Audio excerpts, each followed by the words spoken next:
సందర్భంలో చెప్పాలంటే వేదం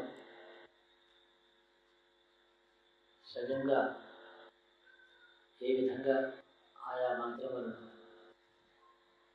సుస్వరం సస్వరంగా ఏ విధంగా పలకాలో పలికి ఎలా వినాలో అలా వింటే మంత్రార్థములు అంతఃకరణలో గోచరిస్తాయి.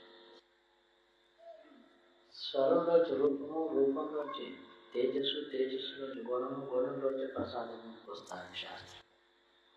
ఆ స్వరంలోంచి రూపం వస్తుంది, రూపంలోంచి ఒక తేజస్సు వస్తుంది, తేజస్సు యొక్క గుణం ఉంటుంది. మహాలక్ష్మి అంటే ఐశ్వర్యం చేయండి, అది గుణం అన్నమాట.